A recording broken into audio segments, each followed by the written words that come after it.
अब रुक करेंगे विस्तार से खबरों का। बड़ी खबर, कर्नाटक के मांड्या में गणेश विसर्जन के दौरान दो पक्ष आमने सामने आ गए।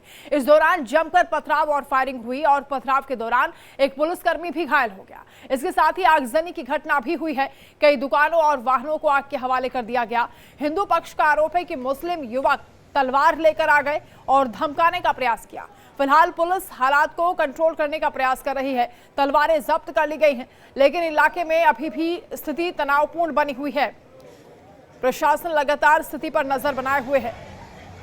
कर्नाटक में बवाल हुआ है और सांप्रदायिक तनाव के बाद किस तरह से आगजनी की गई है और ये जो परिस्थितियां हैं उस पर कंट्रोल करने के लिए प्रशासन लगातार मशक्कत कर रहा है। लोगों को समझाया जा रहा है। मौके से हथियार भी बरामद हुए हैं। पूरे इलाके में पुलिस बल की तैनाती है। हर एक गतिविधि पर नजर रखी जा रही है ताकि माहौल और ना बिगड़े। एक घटना नागमंगला टाउन पुलिस स्टेशन क्षेत्र की बताई जा रही है। दरअसल बद्री कोपल में गणेश प्रतिमा को भव्य तरीके से निकाला गया। इस दौरान मैसूर रोड पर दरगाह के पास पथराव हुआ।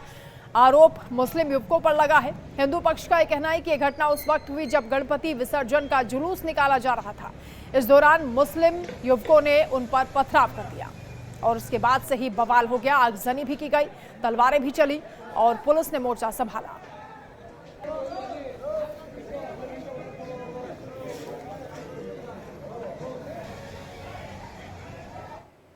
उधर हिमाचल प्रदेश के शिमला में आक्रोशित भीड़ ने जमकर बवाल काटा है। दरअसल लोगों का गुस्सा एक मस्जिद के अवैध निर्माण को लेकर है। आक्रोशित लोगों की यह मांग है कि मस्जिद के अवैध निर्माण को फौरन से ढहा दिया जाए।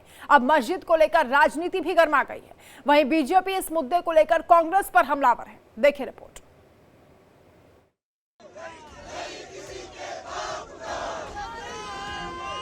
हिमाचल प्रदेश की राजधानी शिमला में संजौली मस्जिद को लेकर विवाद थमने का नाम ही नहीं ले रहा। शिमला में हिंदू संगठनों ने बड़ा विरोध प्रदर्शन करते नजर आए।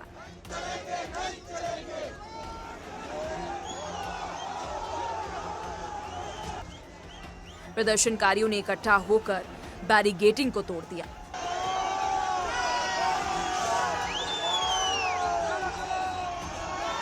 पुलिस उन्हें रोकने की कोशिश की, लेकिन उनके पसीने छूट गए। प्रदर्शनकारियों को नियंत्रित करने के लिए पुलिस को लाठीचार्ज करना पड़ा और वाटर कैनन का इस्तेमाल भी करना पड़ा, लेकिन मामला शांत होने का नाम ही नहीं ले रहा।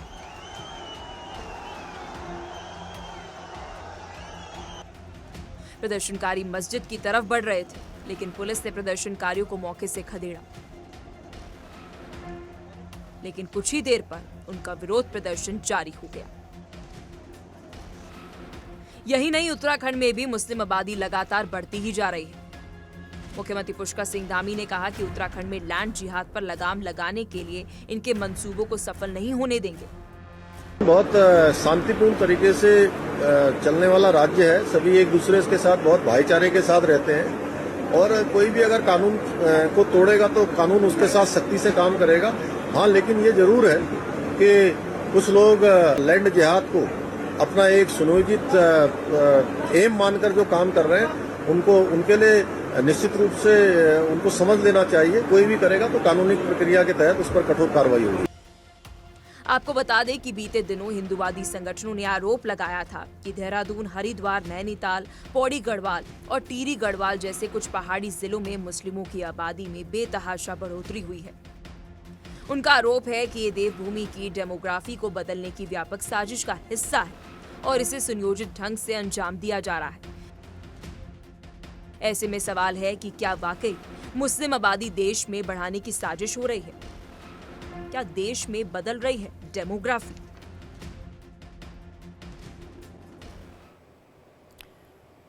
वहीं बिहार के रोहतास से खबर, जहां नगर पंचायत के लगाए गए स्वागत बोर्ड को लेकर विवाद हो गया। हालांकि विवाद बढ़ता देखकर पुलिस प्रशासन ने बोर्ड से नाम हटवाकर विवाद को शांत करा दिया है। दरअसल नेशनल हाईवे 119 पर रोहतास नगर पंचायत की सीमा में प्रवेश करने वालों के स्वागत के लिए दोनों तरफ से गेट लगाए गए हैं, लेकिन वेलकम गेट पर लिखा गया है कि राजा रोहितेश्वर और राजा अकबर की धरती पर स्वागत है। बोर्ड पर कुछ झंडे भी लगाए गए थे, जिसको लेकर विवाद हो गया। इस बोर्ड को लेकर लोगों ने हंगामा शुरू कर दिया। आनन फानन में राजा रोहितेश्वर और राजा अकबर की भूमि शब्द को हटा दिया गया। हालांकि लोगों ने राजा रोहितेश्वर शब्द हटाने पर भी कड़ी नाराजगी जताई। उनका ये कहना है कि इतिहास गवाह है कि ये राजा रोहितेश्वर की नगरी है। रोहतासगढ़ किला उन्हीं के नाम पर है। इस जिले का नामकरण रोहितेश्वर के नाम पर ही हुआ है। अब मामला बढ़ता देखकर प्रशासन ने बोर्ड से दोनों नाम मिटा दिए और वहां लगे झंडे भी उतरवा दिए। लोगों का ये कहना है कि मुगल काल में नाम को बदलने का काम अकबर के शासन में किया गया। इस जगह पर अकबर के आने का इतिहास ही नहीं है। ऐसे में इस तरह का स्लोगन लिखवाकर नगर पंचायत यहां के समृद्ध इतिहास के साथ छेड़छाड़ कर रहा है।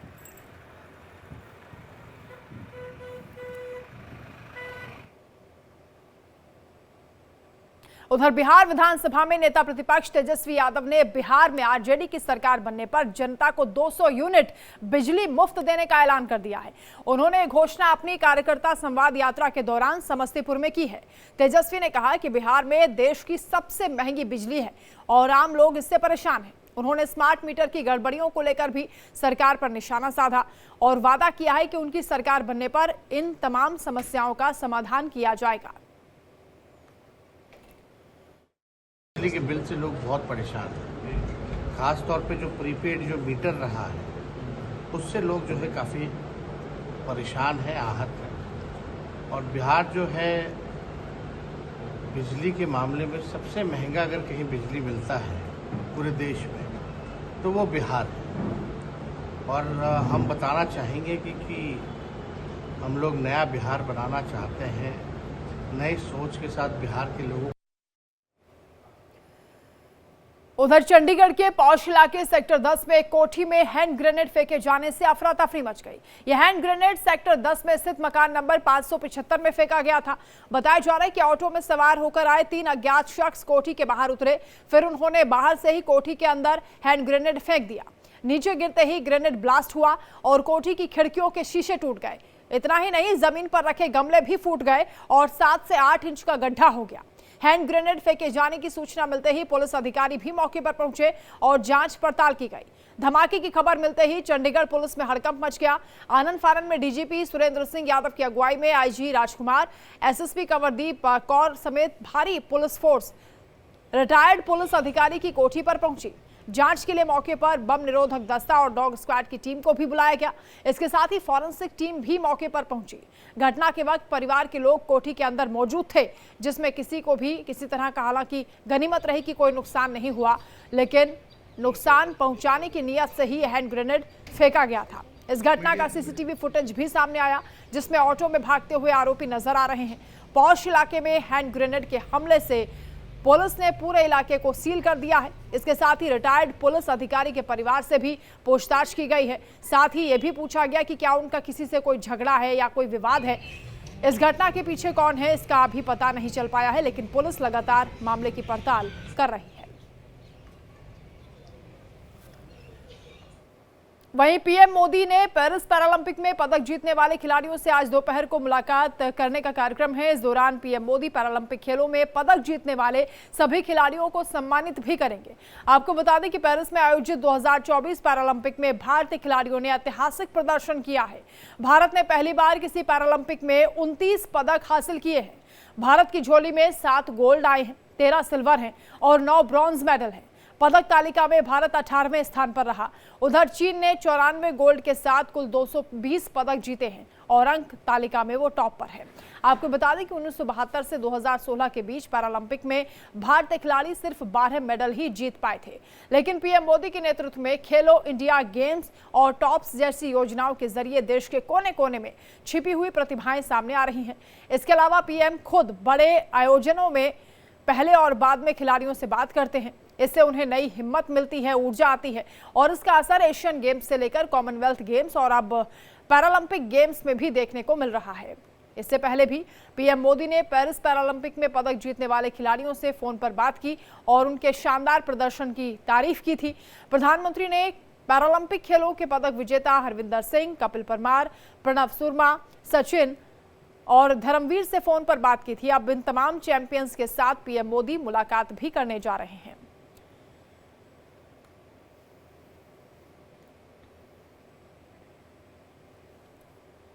उधर प्रधानमंत्री मोदी नई दिल्ली में स्थित भारत के चीफ जस्टिस डीवाई चंद्रचूड़ के घर पर गणपति पूजा समारोह में शामिल हुए। इस दौरान PM Modi CJI DY Chandrachud और उनकी पत्नी के साथ भगवान गणेश की आरती करते हुए दिखाई दिए। चीफ जस्टिस के आवास पर समारोह के दौरान पीएम मोदी पारंपरिक महाराष्ट्रियन टोपी पहने हुए दिखे। देखिए।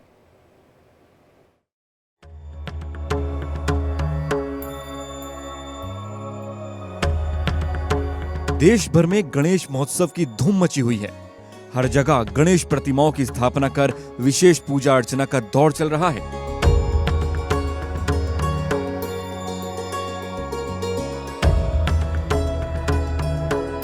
सुप्रीम कोर्ट के मुख्य न्यायाधीश डीवाई चंद्रचूड़ ने भी अपने घर पर भगवान गणेश की मूर्ति स्थापित की है।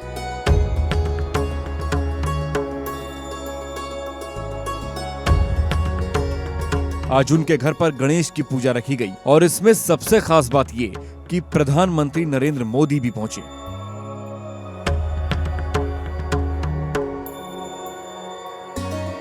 इस दौरान डीवाई चंद्रचूड़ की पत्नी कल्पना भी मौजूद रहीं।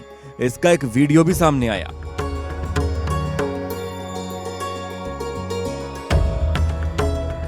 महाराष्ट्र में 10 दिनों का गणेश उत्सव शनिवार को शुरू हो गया था। सीजेआई चंद्रचूड़ महाराष्ट्र से आते हैं। यहाँ पर गणेश चतुर्थी एक मुख्य त्योहार है और इसे बड़े उत्साह के साथ मनाया जाता है।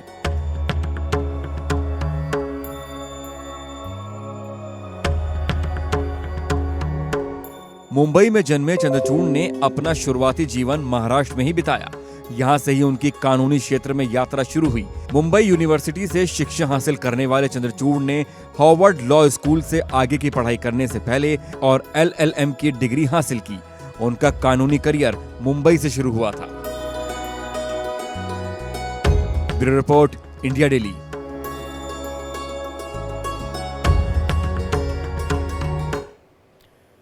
वहीं भारत के एनएसए चीफ अजीत डोभाल इन दिनों रूस के दौरे पर हैं। उन्होंने सेंट पीटर्सबर्ग में ब्रिक्स एनएसए बैठक में हिस्सा लिया। मीटिंग के दौरान डोभाल ने आतंकवाद समेत आधुनिक सुरक्षा चुनौतियों को हल करने की जरूरत पर जोर दिया। एनएसए चीफ अजीत डोभाल ने अपने ईरानी समकक्ष और ईरान की सर्वोच्च राष्ट्रीय सुरक्षा परिषद के सचिव अली अकबर अहमदियन से चर्चा की है और इससे पहले उन्होंने 2023 में जोहान्सबर्ग में 13वीं ब्रिक्स एनएसए बैठक में हिस्सा लिया था। पिछले साल 5 नए सदस्य सऊदी अरब, संयुक्त अरब अमीरात, ईरान, मिस्र और इथियोपिया में के समूह के दौरान उन्होंने शिरकत की थी। इस बात की चर्चा है कि इस बैठक का मुख्य फोकस रूस और यूक्रेन में चल रहे युद्ध को खत्म करने पर रहा। इस बैठक के माध्यम से दोनों देशों के बीच एक बार फिर से शांति वार्ता कराने की कोशिश की जा सकती है। अक्टूबर में होने वाले ब्रिक्स सम्मेलन से पहले एनएसए लेवल की ये बैठक बेहद अहम रही। तो सुरक्षा चुनौतियों का हल निकालने पर चर्चा हुई है। रूस यूक्रेन युद्ध पर फोकस रहा। ब्रिक्स एनएसए की बैठक में अजीत डोभाल ने शिरकत की है।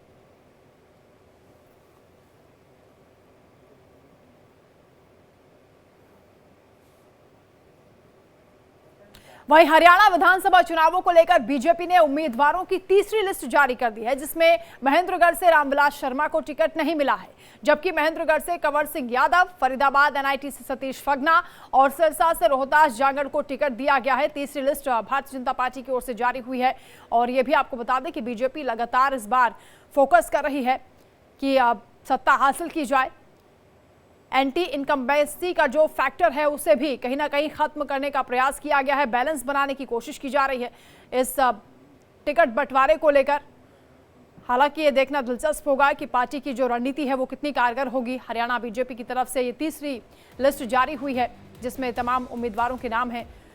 महेंद्रगढ़ से कंवर सिंह यादव को मौका मिला है। सिरसा से रोहतास जांगड़ को टिकट दिया गया है।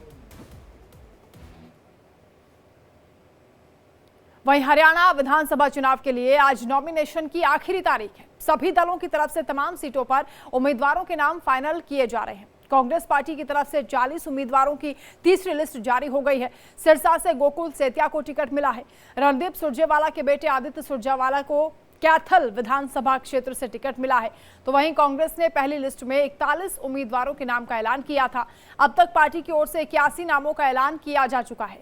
कांग्रेस ने पंचकुला से चंद्रमोहन, हिसार से रामनिवास राणा, भवानीखेड़ा से प्रदीप नरवाल और अंबाला शहर से निर्मल सिंह को टिकट दिया है। इसके अलावा ऐलानाबाद से भरत सिंह बेनीवाल और आदमपुर से चंद्रप्रकाश को उम्मीदवार बनाया है।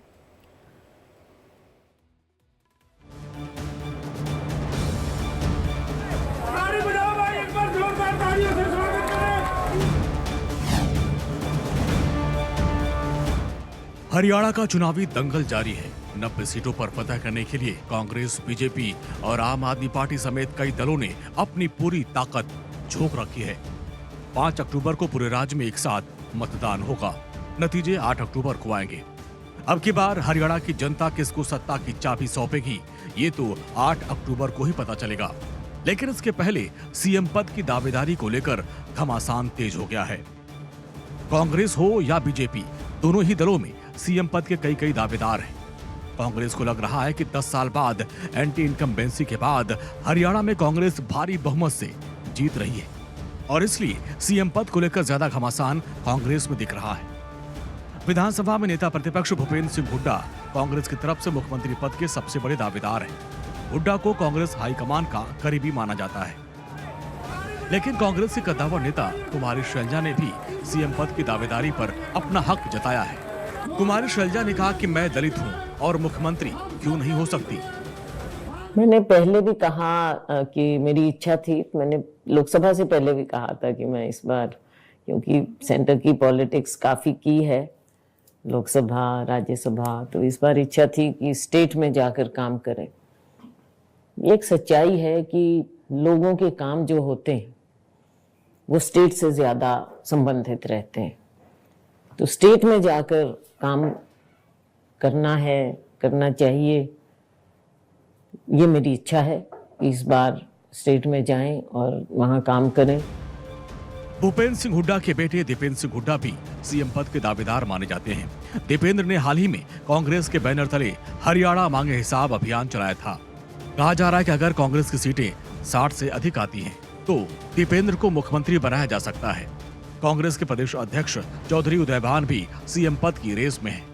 कांग्रेस की ओर से अगर दलित को ही मुख्यमंत्री बनाने की बात आती है, तो हुड्डा कैंप के उदयभान का नाम आगे किया जा सकता है।